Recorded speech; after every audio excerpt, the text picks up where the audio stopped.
আঙ্গুর ফল গাছ, একটি নার্সারি থেকে এনেছিলাম। গাছটা বেশ বড় হচ্ছে, কিন্তু সেই কাঙ্ক্ষিত যে আঙ্গুর ফল সেটা দেখা এখনো পাচ্ছি না। আসলে ঠিক পরিচর্যা করা যাচ্ছে না, এটা এটা আমাকে বলতে হবে আর কি। চমৎকার গাছ, টবের মধ্যে লাগানো আছে।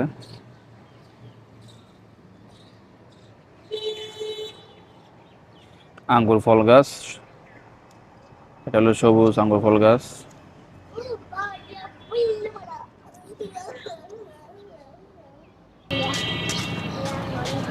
গাছের শেপটা এখন মোটামুটি ভালোই লাগছে আর কি, কিন্তু আঙ্গুর ফলের দেখা মিলছে না এখনো। পেয়ারা গাছটা কিন্তু বেশ বড় হয়েছে দেখলাম। এখানে কিছুদিন আগে বেশ কয়েকটা পেয়ারা ধরেছিল আর কি, কিন্তু খুব বেশি বড় হয় নাই। সো আশা করি আগামীতে আমরা ভালো পেয়ারা পাবো।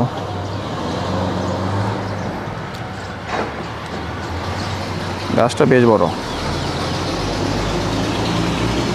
মাশাআল্লাহ। অবশ্যই এর পাশে আমাদের লাগানো আছে তুলসী পাতা। তুলসী পাতা কিন্তু অনেক উপকারী, দেখেন তুলসী গাছ কিন্তু অনেক উপকারী গাছ। যদিও যারা সনাতন ধর্মী আছে তারা এটাকে পূজা হিসাবে গাছ লাগায়, কিন্তু এটা অনেক উপকারী গাছ। আমাদের এখানে লাগানো আছে কিছু গাছ, অসাধারণ। একসাথে তুলসী এবং পেয়ারা। আমাদের একদম ঠিক নিচে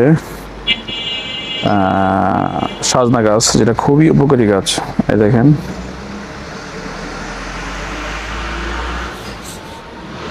এটা সজনা গাছ, অনেকে সজনা বলে। এটার পাতা, এটার পরে সজনা যে সবজি, খুবই উপকারী, অনেক উপকারী। এটার পাতা গুঁড়া করে নাকি আপনার ডায়াবেটিস রোগীদের জন্য খুবই উপকারী খাবার।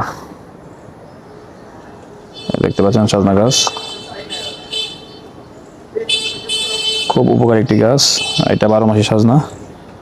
তো এটা হলে আমাদের যে সজনার যে চাহিদা, এটা পূরণ হবে ইনশাল্লাহ।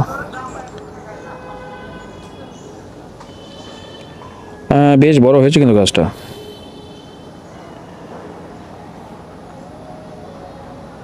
এর পাশে নিম গাছ আছে। নিম গাছটা কিন্তু বেশ বড়, দেখতে পাচ্ছেন, খুব বড়।